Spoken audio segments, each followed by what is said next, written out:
Om. Om. Om. Om Sahana Vavatu Sahano Bhunaktu Sahaviryam Karavavahai Tejasvinav Aditamastu Ma Vidvishavahai. Om Shanti Shanti Shanti. Om, may the divine being look over us lovingly as a mother and father.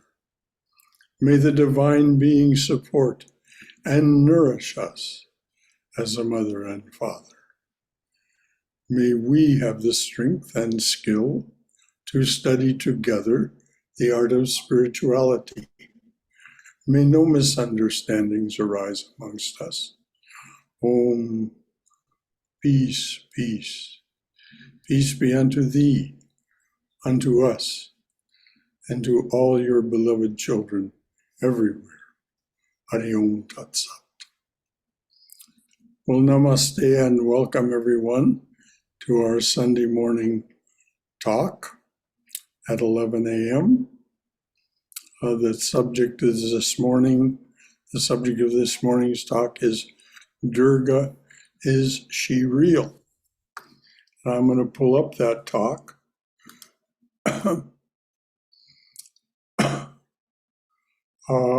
There's one announcement this afternoon from 2:30 to 4 p.m. This afternoon, Sunday afternoon Sangha in my room, which is 419 at Coventry Place in Decatur. All are welcome, but it can't be Zoomed, unfortunately. All right. We've done the chant. Again, welcome. I come to the garden alone, while the dew is still on the roses, and the voice I hear whispering in my ear, Durga's love discloses.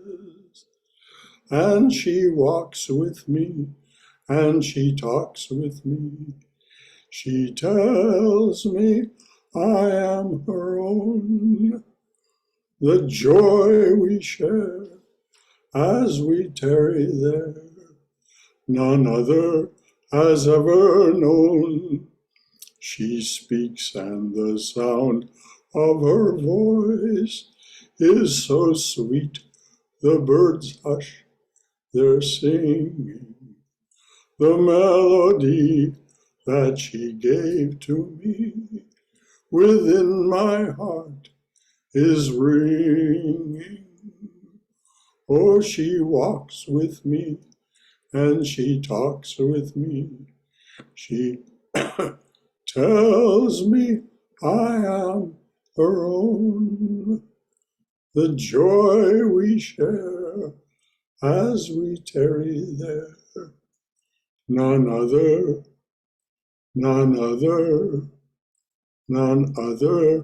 has ever known. Om Amen, Om Amen. Om joyously, Amen, Jai Shri Durga.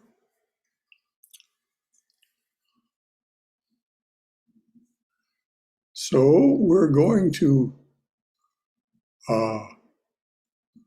talk about Sri Durga from the point of view of bhakti, this sweet relationship of love.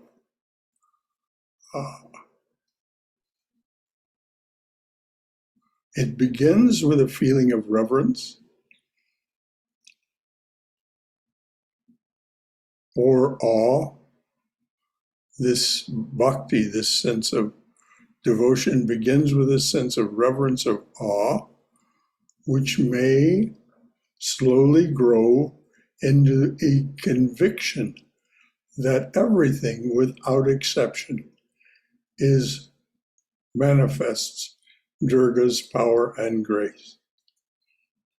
As a bhakta, you practice giving every action, thought, emotion, perception, and tendency a Godward turn. All your energies and attributes, both positive and negative, are offered to the divine presence. Your prayer is for self-surrender and ultimately union with the beloved, which in this case will be thought of as Durga. And the question is, Durga, is she real? Is there a reality that we can think of that is Durga?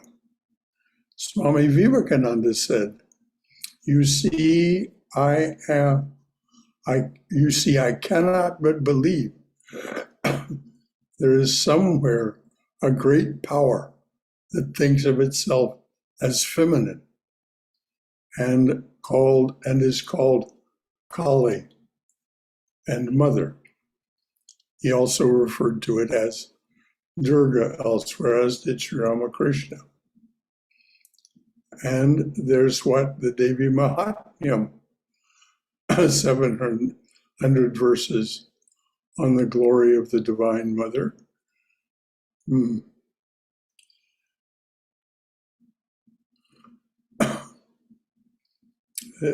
This scripture, written for those who worship the Divine Mother, tells us this. Brahma said, by you, speaking to his mother Durga, by you this universe is created, by you this universe is born, by you this world is created, by you it is protected, O Devi, and you always consume it at the end.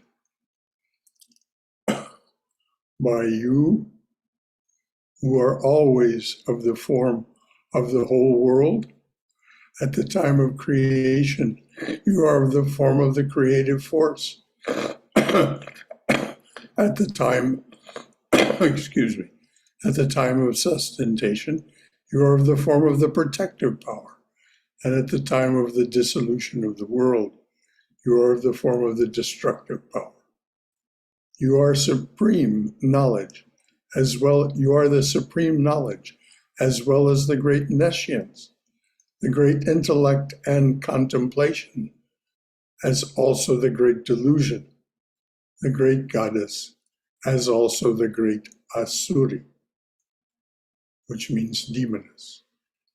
You are the primordial cause of everything, bringing into force the three gunas. You are the dark night of periodic delusion. You are the great night of final dissolution, and you are the terrible night of delusion. You are indeed the supreme Ishwari, beyond the high and low, and whatever or wherever a thing exists, conscient, real, or non-conscient, unreal, whatever power all that possesses is yourself. So this is what Swami Vivekananda, and by inference Sri Ramakrishna, and what this great scripture, the Chandi, the Devi Mahatmya, says. But what do you think? For you, as an embodied being, is the universe really out there at your fingertips, so to speak? Is it a reality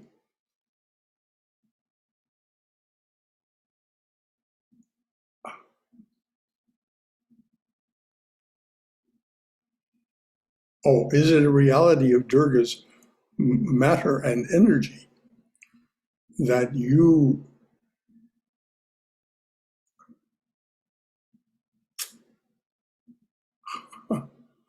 I'm sorry, that your senses grasp at every moment? So that's the question. Is that a reality for you? That's what we'll discuss this morning. So I'm going to hide that, and we will indeed discuss it. When we speak of the divine as Durga, as the mother, and this is the mother season, we're now chanting each day Jai Shri Durga. Some of us have pledged a certain number of times to do that per day for the next 10 days, the Navaratri, 9 nights, 10 days, dedicated to Durga. Is this enough of a reality for you to wish to countenance it, for you to participate in it? How does the universe appear to you? And is this divine feminine of which Swami Vivekananda speaks, and that the Chandi underlines so thoroughly, that she is everything.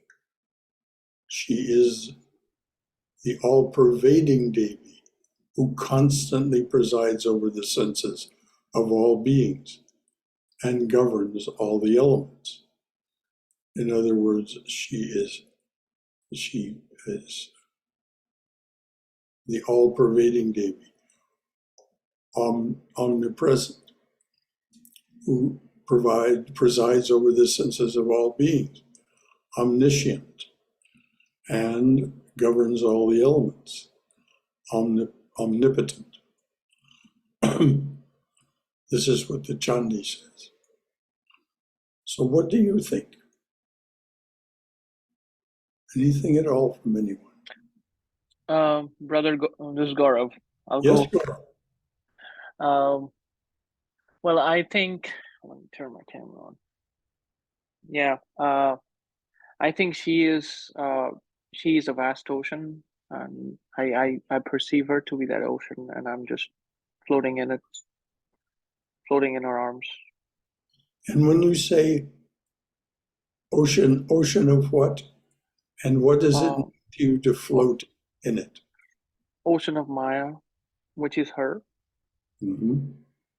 And I in this spacesuit am just floating along in that ocean, trying to, and I believe 1000% with every ounce of my being that she's the reason why I am. Very good. And so that puts a whole other spin on Maya. Maya is often thought of as something negative, something that deludes us. You're saying that it is the ocean in which you float. This is beautiful. And this is a much more positive way to see. Oh, yeah. Anything else from anyone? Thank you. Can you hear me? Yes, Tom. So I can relate to what Gaurav just said. Sorry if I mispronounced your name. I can relate to what he just said, the feeling of... That's good. Okay, good. The feeling of floating, being suspended but I don't really have a name for it, and I don't understand it. And I get a lot of freedom from just saying, I don't know, I don't understand, it's a mystery to me.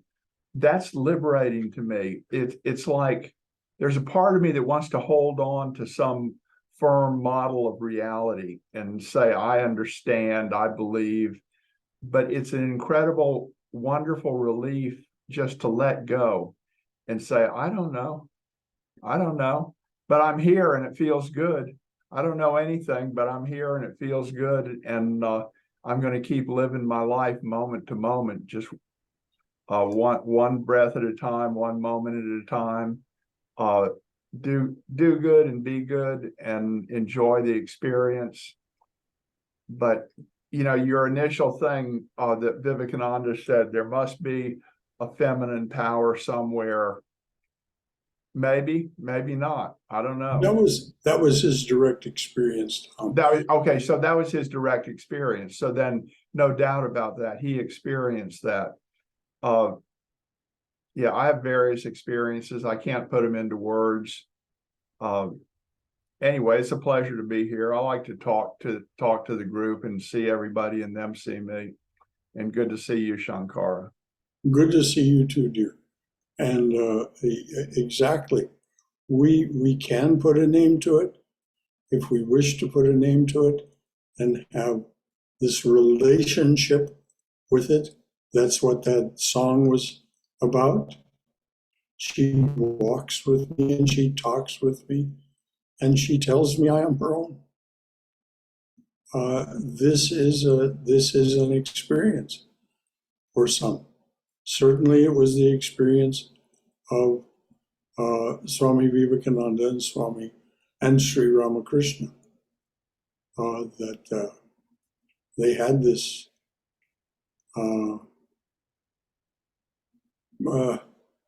Vivekananda even jokingly said, she made me her slave. In other words, he did her bidding for those years of his life that he served so beautifully on his mission to the West. Thank you, Tom.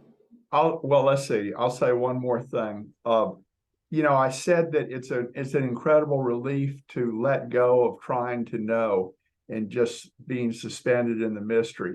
That feels wonderful, but also I am just naturally curious and I would like to understand. And the thing about all of these spiritual experiences, I'm never really sure if it's something that's happening in the universe or if it's just if it's something that it's happening within me. And I wonder about that. Anybody's spiritual experience that they tell me about, like, does this tell me some universal truth, or does this tell me about some internal experience of it, just something in the human psyche? What if there's no difference between those two things? Yeah, Tom? that too. Yeah. That the one occurs not because of or not in order to, but simply because that's what happens. Yeah. I think from here at least, that's the more likely, and it isn't an explanation, but it is the more likely state of being. That these things arise in us simply because that's what's appropriate and auspicious for us at that moment. And some are positive and very pleasurable, and some are not.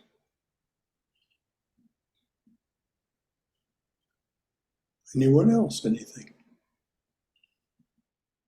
Brother Shankara? Yes. The So good to hear from you. the word Durga is a very symbolic word. Du prefix means difficult or impossible. Ga means to understand. So she is very difficult to perceive. She is difficult to understand, and therefore she is Durga. But it is difficult to understand because we try to understand from outside, while she is a visceral existence. That is why when Hanuman was asked that where do you think is Rama, he has to open his chest and showed that that's where he is. Yes. So when Durga resides in every minuscule of energy around and within us, how can we look for her? You have to just understand. Where would you look? Yes, exactly. Where would you look? Yeah.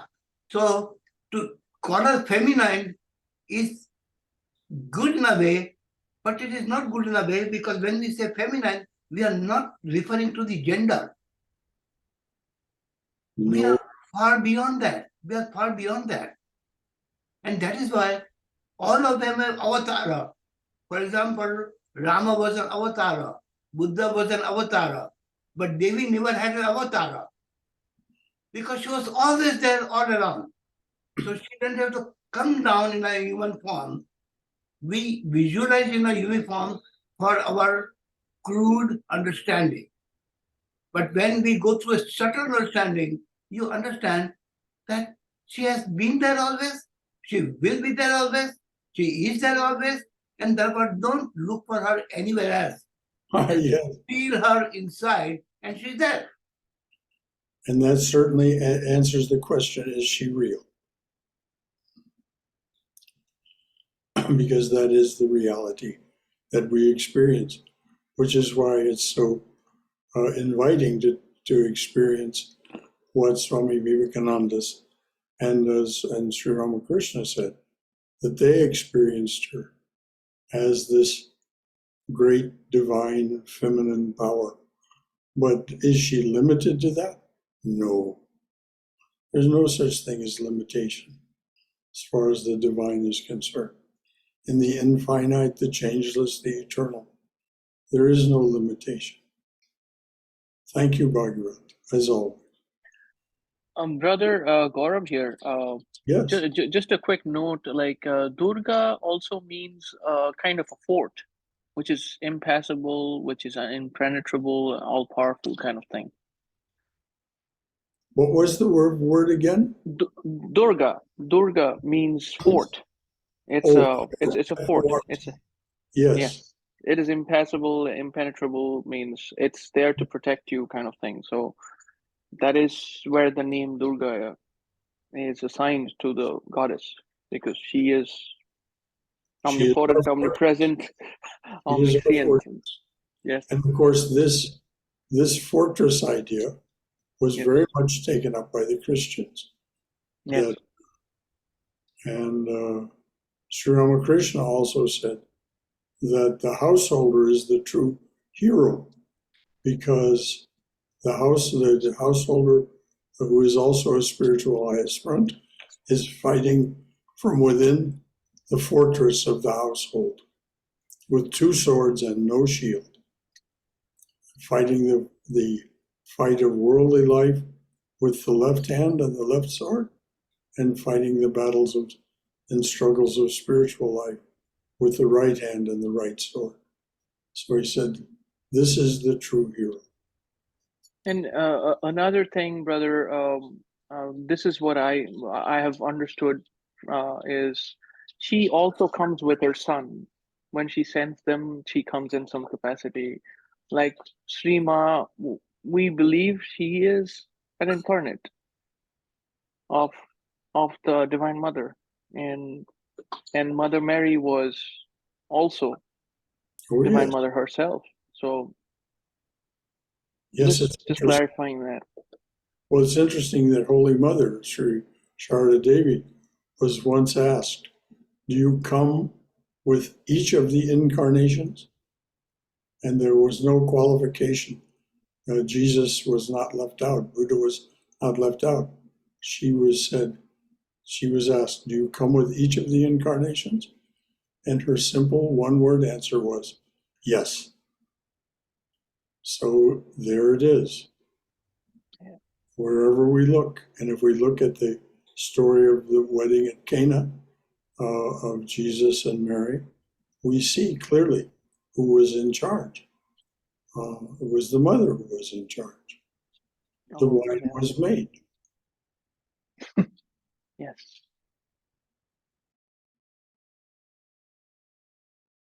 Thank you, as always, for anything else from anyone.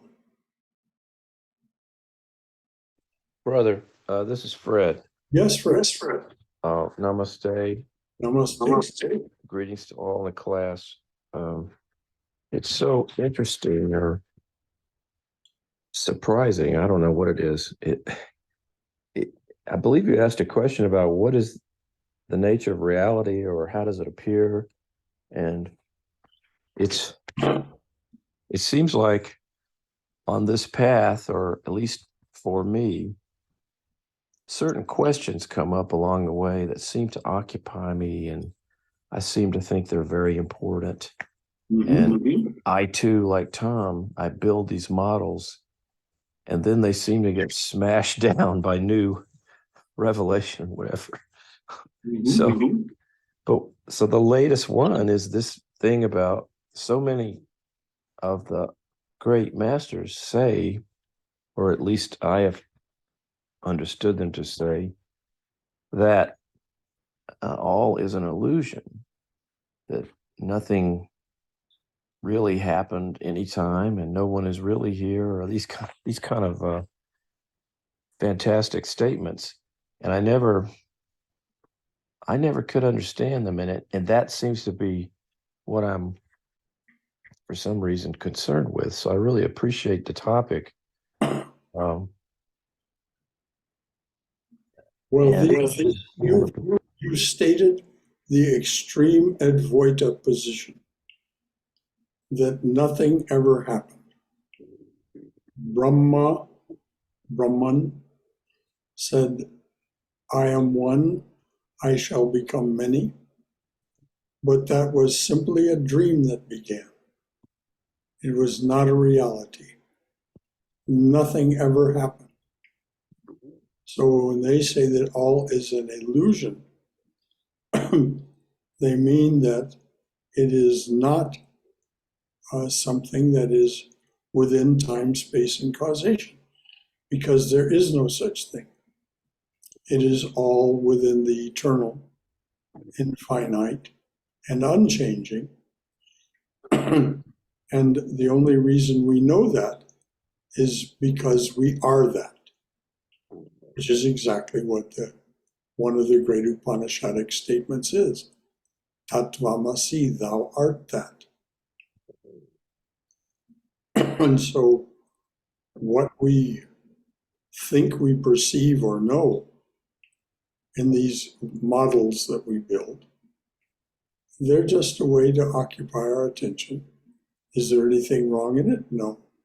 Particularly if we're not trying to build some worldly structure and live within that. We must do our worldly duties and live our worldly lives.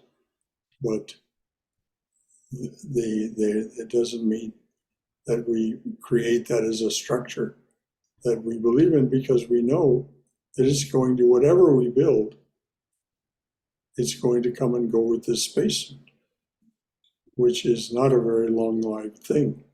As Sri Ramakrishna said, a human life trying to give us some sense of the shortness of human life. He snapped his fingers and said, a human life is of only 2 days' duration. So whatever it is that we think we know isn't going to last long, because knowing is a thing of the body, mind, and the senses, that kind of knowing. Thank you, Fred. As always, your mind and your awareness is occupying itself with those things that will lead you forward. Thank you, Bill, for your comment. Anything else from anyone? I'll say one other thing. Can you hear me okay? Yeah, fine. So the thing I've been wondering about a lot lately, we're kind of on gender and a universal feminine force. You know, now there's a big movement to say that gender is just a social construct, which I don't think that's correct. It's, well, part of it is a social construct, what our society tells us we are as a male and a female, but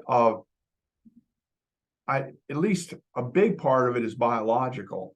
You know, what it means to have, I can't remember, the XY chromosome or the XX chromosome, or it's a mixture at least of social conditioning and biological stuff. But then the thing that you're getting into, is there like a universal masculine and feminine? Is there some masculine and feminine that goes beyond not just social construct, but also beyond biology.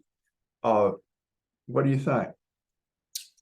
Well, all I can say is that this has been a posture taken by the saints for many, many years, that there is a divine masculine, Ishwara, and there is a divine feminine, Ishwari.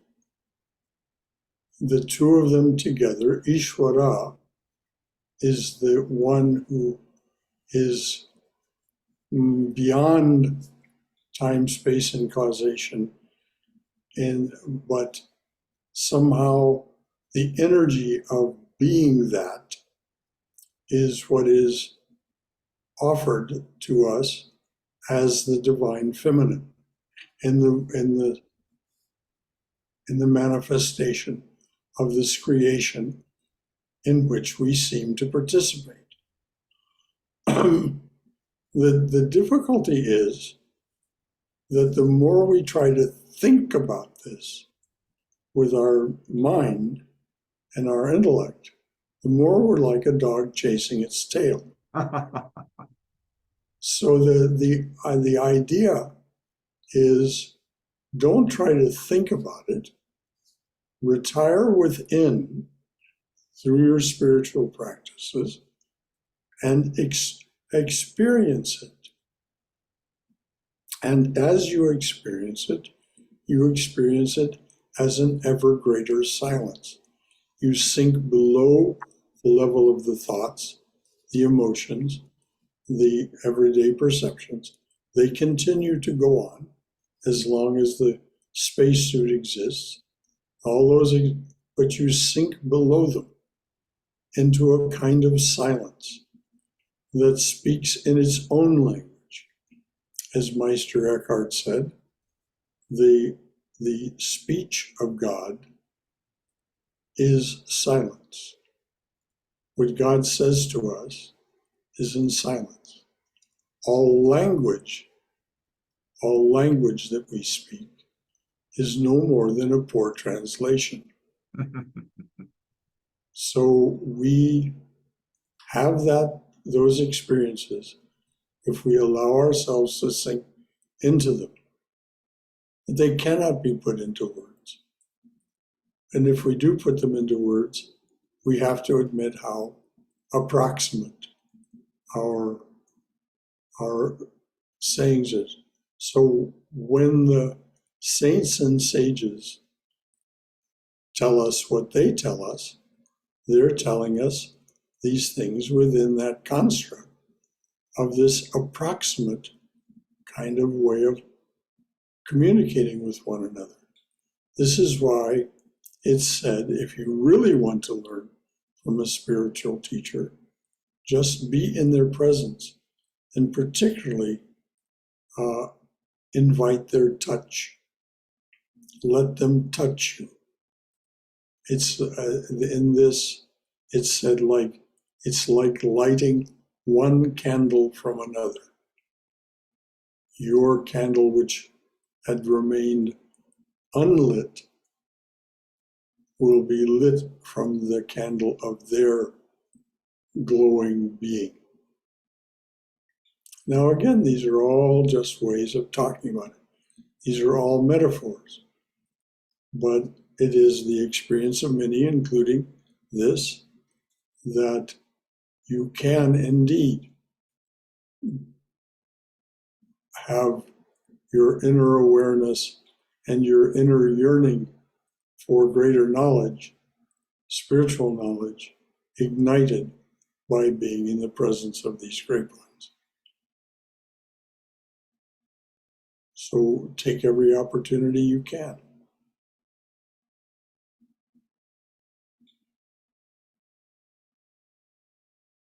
Thank you, Tom, as always.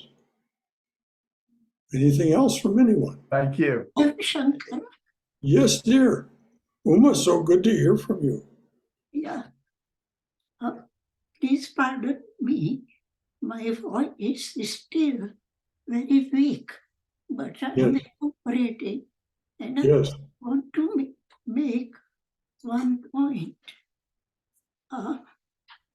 Feminine and masculine are not genders. Feminine qualities like mercy, like forgiveness, like ahimsa, all the noble qualities mentioned in Bhagavad Gita, all these qualities are also present in males. So feminine, what I'm trying to say, is not just gender related, it is the qualities. So every male has female qualities, and so do male qualities exist in females.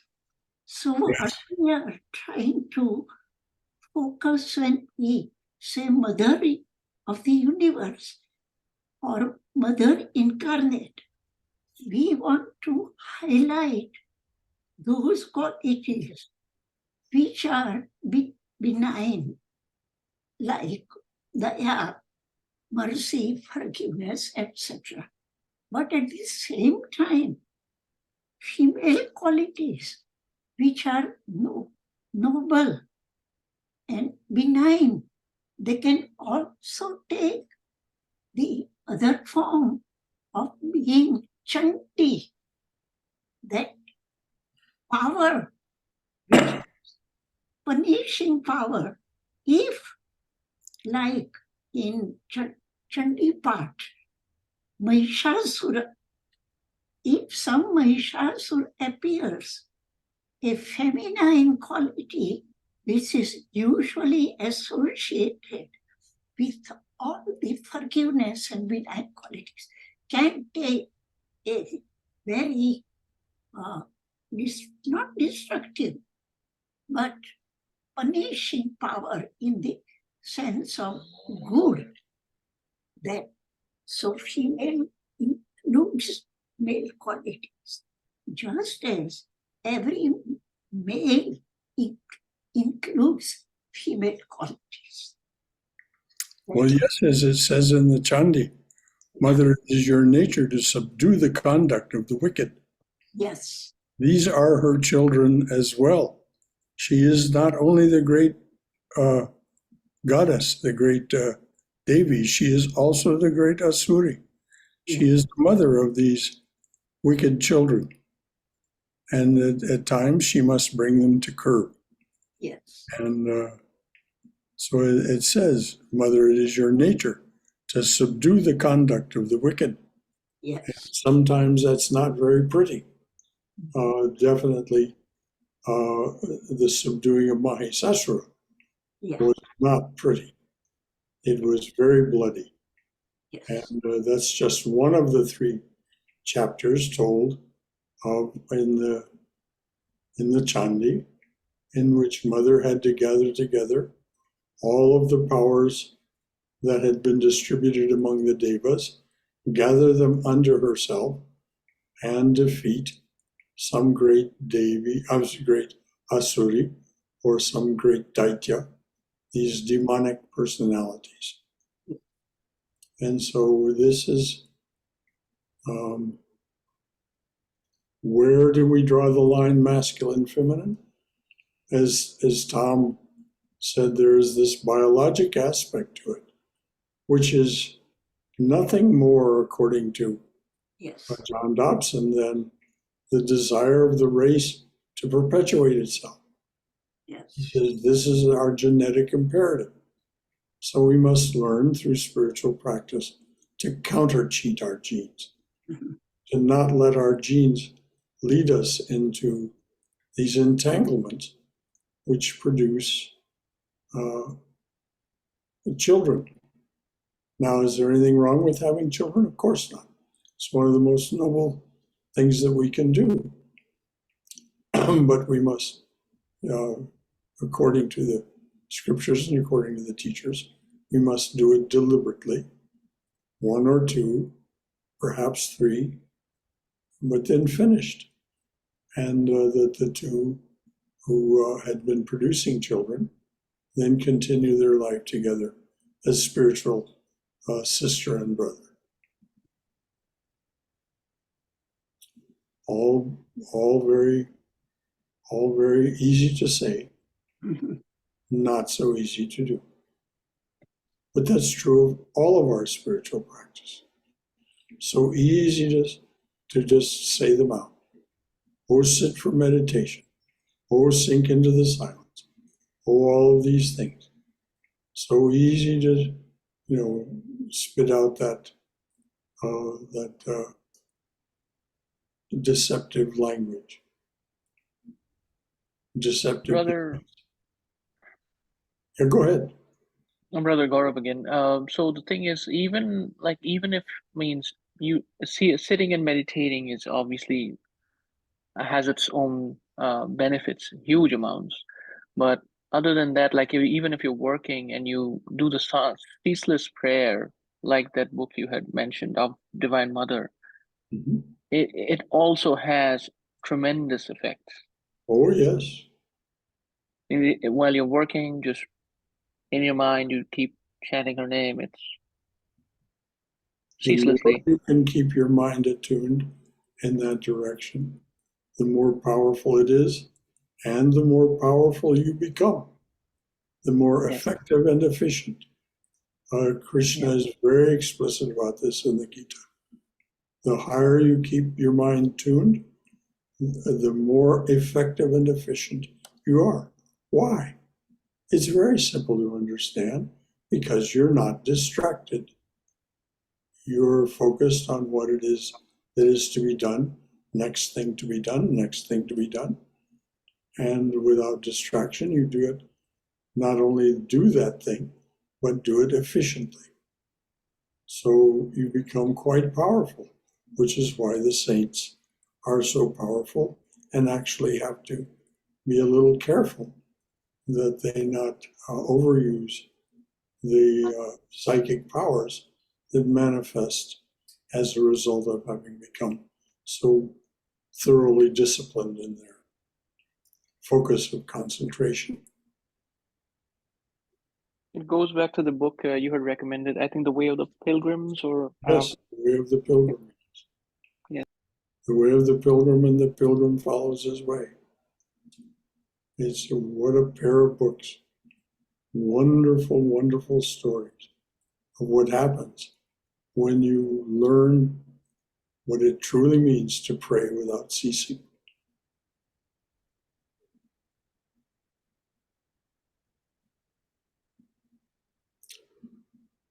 Anything else from anyone?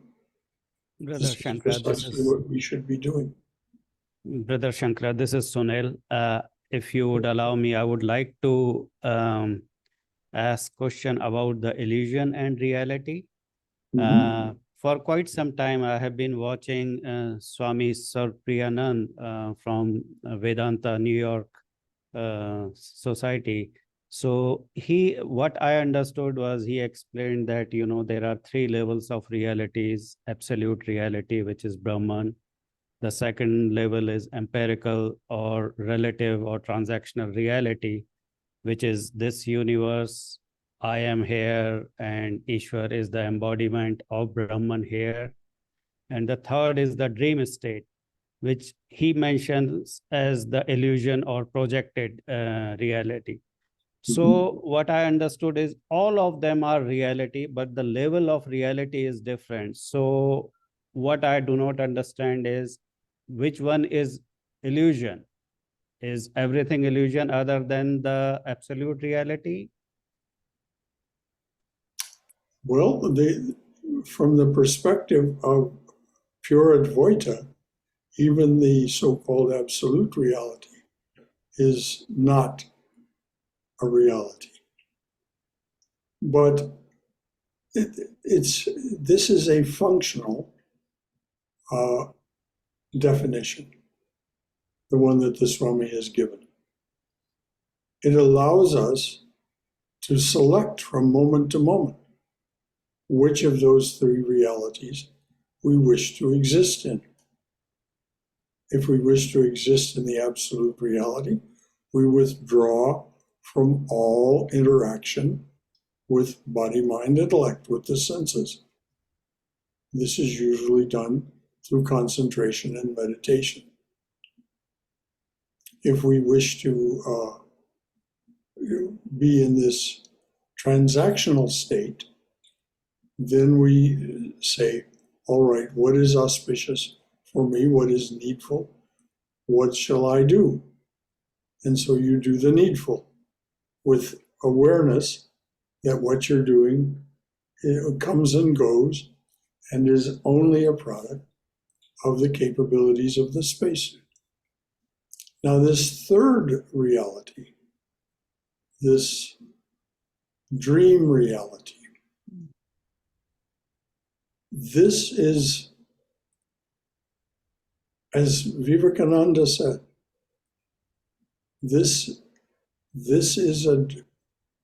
that is when we have a dream, when we are dreaming in that dream reality, if we look at it carefully, when we awaken, we'll see that it is disconnected, incoherent.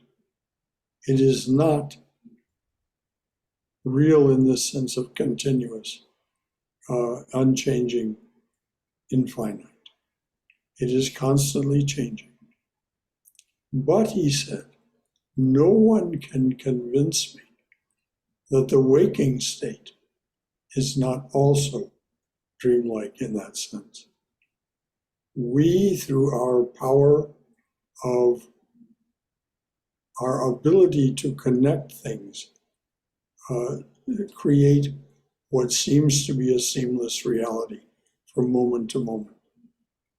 But again, if we look carefully at it, particularly when we're not with others, where we share, we're doing this as a shared manifestation. But when we're alone, we can see that we actually do that. What happened in the last moment, what's happening in this moment, what's likely to happen in the next moment, and what does happen in the next moment, they're not coherent. So that's how I understand what Swami Sarvapriyananda said. Does that make sense? Thank you so much. Yes, it does. Well, thank you. Thank you for bringing it up. Anything else from anyone? Hari Om Shankaraji. Well, hello, Bob. A couple of things I just wanted to, because, especially this gender thing, Ashtavakra Gita completely says, for a realized soul, they don't see any shape or form. No. The only thing they look at is the Pancha Mahabhuta, that is subtle 5 elements. That is where they start. So that is where we have to try to go, or whatever it is. And the second thing is, especially for this dream state and the relative reality and all these things, actually Janaka has a dream, and in that dream he was defeated by another king. This is exactly the story Sarvapriyananda says. And then he was almost begging and leaves the country. The next morning he asks everybody, is that is real or this is real? And Vasishtha says, that is not real or this is not real. They both are mithya. Yes. So that is what, that is very important in noting this one. And so we have to practice looking at the things that is nothing but 5 elements we are seeing. And Vasishtha, of course, Yes. as always, was voicing the extreme Advaita position. Nothing is happening. You only are constructing this out of your own desire and needs, which of course they are also not your own. They are these 5 elements that you just talked about. They are the product of the interaction and by the touch of the gunas, these 5 elements, which are part of Sankhya philosophy, they create what appears to be a reality. And so there we are. We have this, what appears to be a reality. What to do then? We deal with it as best we can and keep our mind, as Krishna says over and over, keep your mind tuned high and you'll deal with it better. Yes, even Vivekananda says the gender, it is the nature. That's what he says. It's not like what the biological thing. It is the nature of it. That is how he defines masculine and feminine. It is all what Uma put it in so nicely. Yes, indeed. But we have to remember that his very words were that it was his experience, that there is this great power in the universe that thinks of itself as feminine, and its name is Kali. Now, this was also Sri Ramakrishna's experience. So, and of course, Kali became his Ishtadevata, the focus of his love, his worship, and ultimately of his very being. So there are so many ways to look at this. This is why it's good for us to find a way and continue to look at it in that way and not allow ourselves to be derailed. And it's also very auspicious to take instruction from one of the Ramakrishna order swamis, because what they've brought to us, what they're passing along, is in modern language and in modern metaphors and modern instruction, exactly what was given to them through apostolic succession from Sri Ramakrishna and Holy Mother, and for that matter, Vivekananda. So how do we deal with these things? As best we can. And never think of ourselves as anything less than the divine being somehow expressed through these stardust spacesuits. How else could this be? Did I create this spacesuit? No. Did I create the universe in which it seems to be participating? No. Is this seeming my imagination? No. All of this is somehow the divine will. And the word somehow is exactly what it is meant to indicate. We do not understand.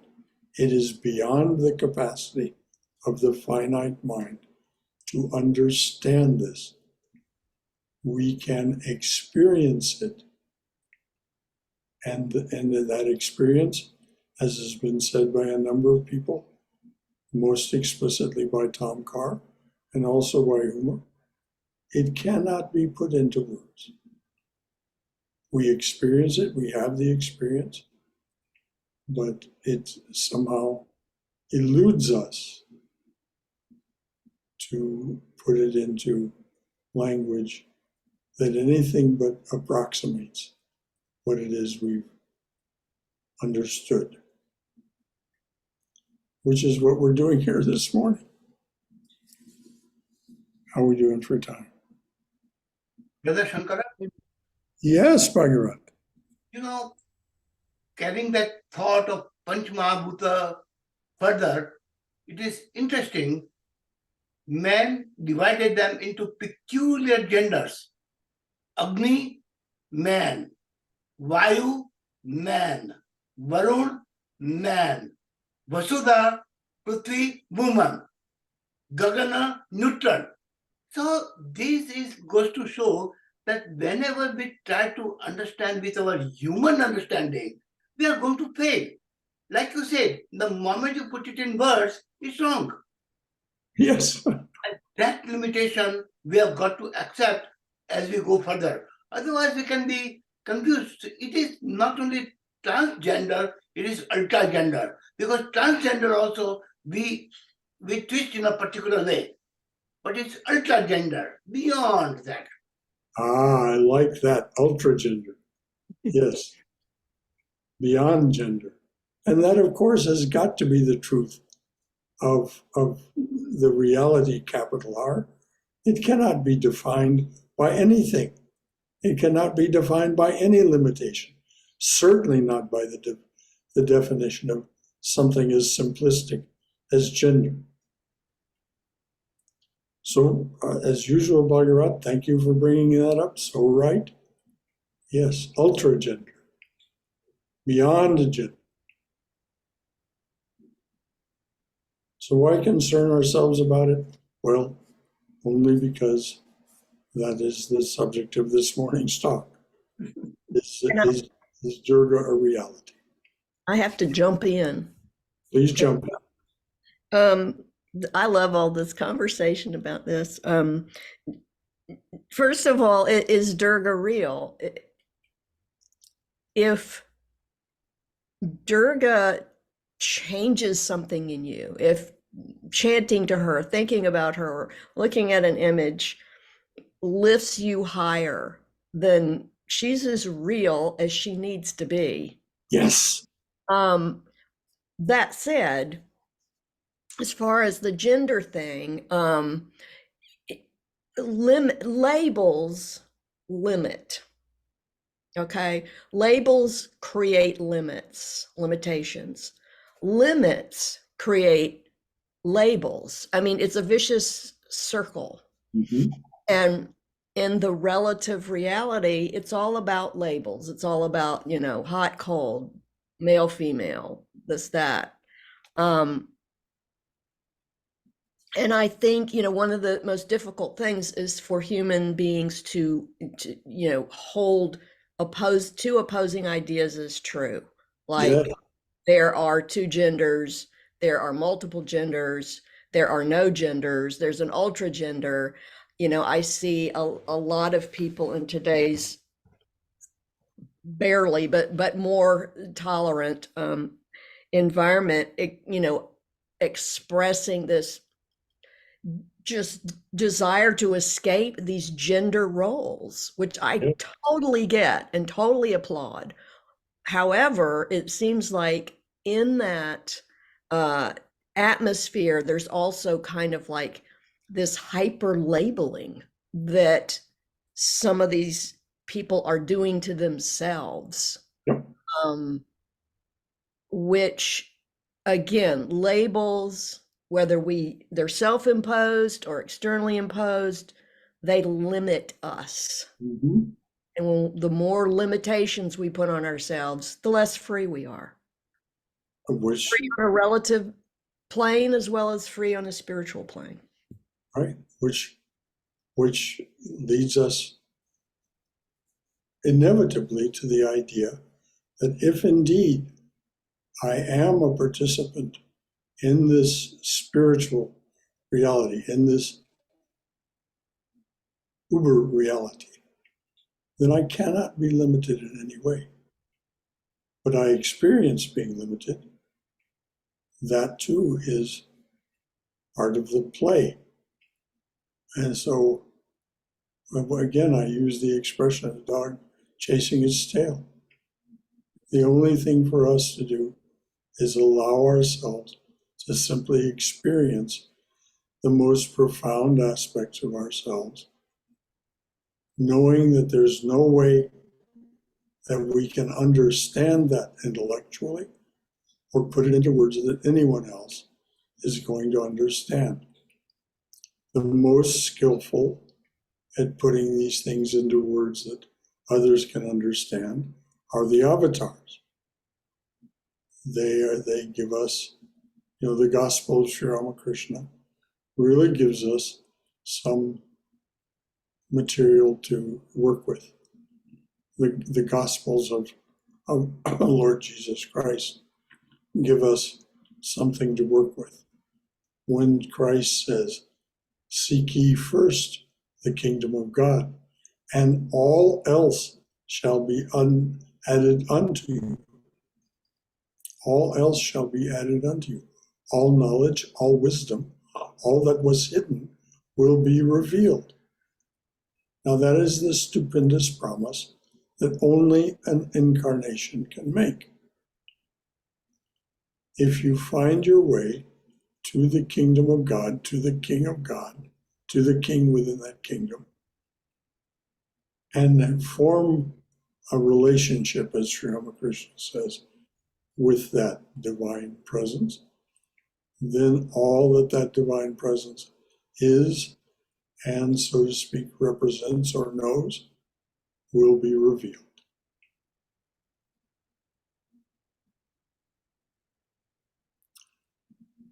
Without labels, simply knowing. Brother. Yes. You know, for I'm sure you've heard it, you know, for from where your treasure is, there also the heart lies. Yes.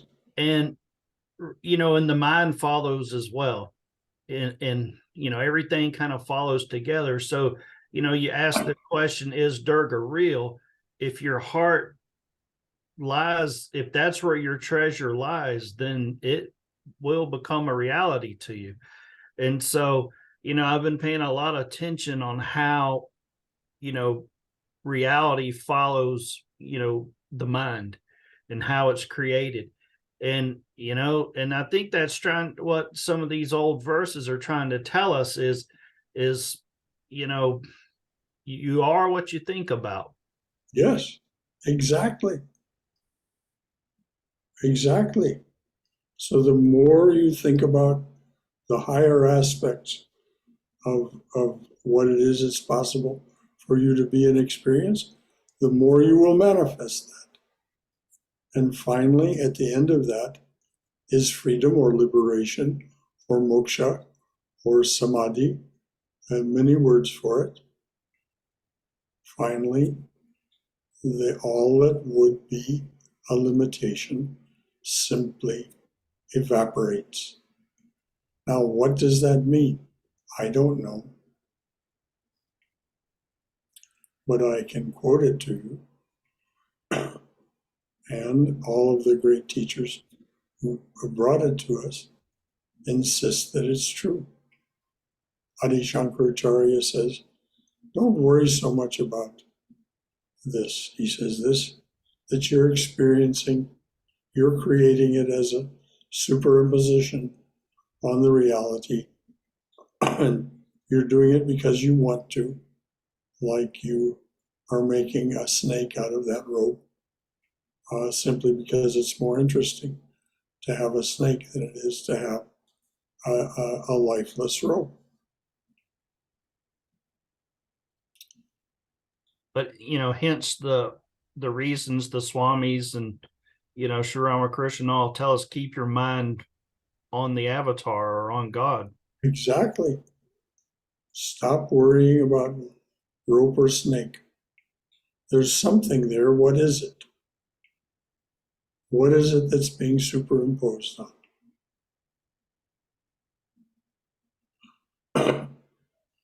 And of course, it isn't a thing. Language again eludes us. Anything else from anyone? Yeah, I'd like to say something that I think this kind of relates. You know, I'm taking this creative writing class where we're working on our memoir. Shankara, you were taking it with me for a while. And the teacher is a wonderful woman, and I'm getting a lot out of working with her. However, we have one big conflict. Much of my life, if I was to tell my life story, much of my life has to do with a type of spiritual search, spiritual experience, and so on. But I don't want to write about that in detail. I just want to hint at it. She wants me to write about it in detail. Like at one point, I was 23 and I was confused, and I said, I went to India to seek truth. That's all I want to say about it. but she wants me to, well, what is this truth that you're seeking? I don't want to do that. I just want to say I went to India to seek truth and leave it at that. It's just a hint. And I've been reading a book by Ernest Hemingway, For Whom the Bell Tolls. And Hemingway is not normally thought of as a spiritual writer, but he's very spiritual. He's very involved with these things. There's a part where he and Maria, you know, they kind of know that they're going to be dying pretty soon, and they're lovers, and they have a transcendent, mystical, sexual experience, and Maria just calls it La Gloria. And then Robert Jordan is thinking about this, and he says, I'm not a mystic, but you can't deny these things exist. It's just like denying that a car exists. Mm-hmm. You know, this thing happened to him, but I love it the way he says, I'm not a mystic. And then he says it's in, I can see it in, he names a type of music and a type, an artist. He says, I can see it. And he names St. John of the Cross, you know, who was a Spanish, all this has taken place in Spain. St. John of the Cross was a Spanish mystic, but he just suggests it. He just hints at it. You know, he doesn't say, I see it in this music because it does this and this and this. And he doesn't say, I see it in St. John of the Cross because it does this and this and this. And he doesn't attempt to describe his mystical experience. He just goes along with Maria saying La Gloria, which is Spanish for the glorious. So anyway, I'm just thinking about this, about how you talk about this stuff and how you don't talk about it.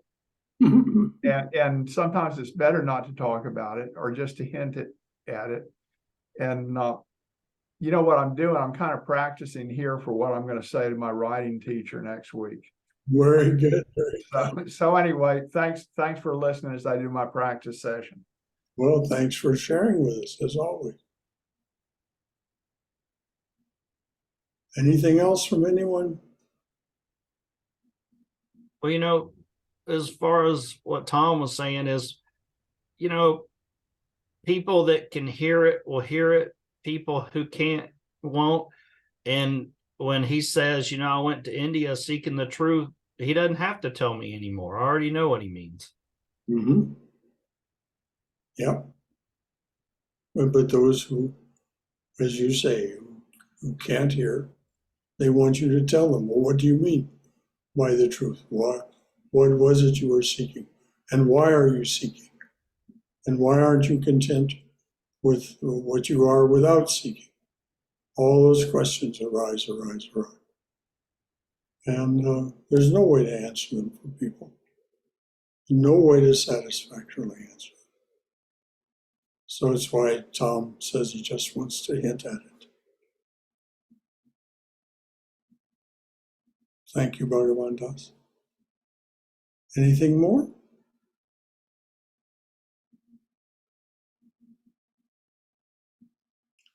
All right, well, we'll wind it up there then. One point, Brother Shankara, as I told you. Please speak up, Uma. It's hard to hear you. I know. As I told before, right now, I am going through a very, very difficult physical condition. Yes. I don't want to talk more about it, but one experience I had last night, in which, when out of pain, I could not help crying and asking, just like somebody asks, Jesus, are you there? And then I heard a voice within me. I am right now with you as you are going through this pain. And because you remember me, I want to assure you that I have not forgotten you. I am with you every step of the way. I felt it. And if that is not presence of God, I don't know what it is. Well, it certainly is. And Tom mentioned St. John of the Cross. It very much reminds of Christ's saying that he was with him.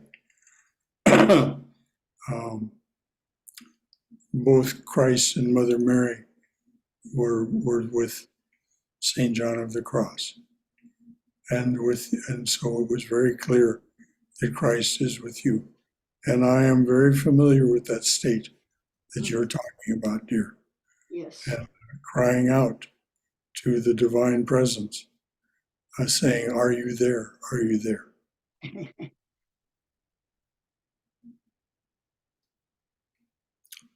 Thank you. Anything else from anyone? All right. Jai Shri Guru Maharaj Ji Ki Jai. Durga, Durga, Durga. May we be safe. May we be healthy. May we be cheerful.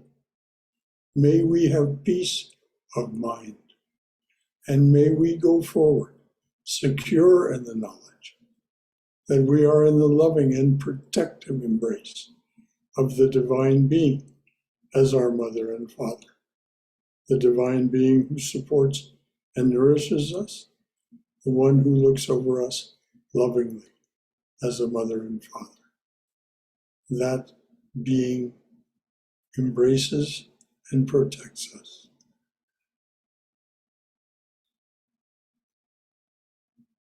So Jai Shri Guru Maharaj Ji Ki Jai. Durga, Durga, Durga. May we be well and in bright spirits, each of us. Any final thought or wish or comment from anyone? Thank you to everyone. All right, dears. Until next time, which could be as early as Tuesday, when we'll study the book Realizing God. Talk with you again soon. Jai Ma. All so much. So good to share all this with you.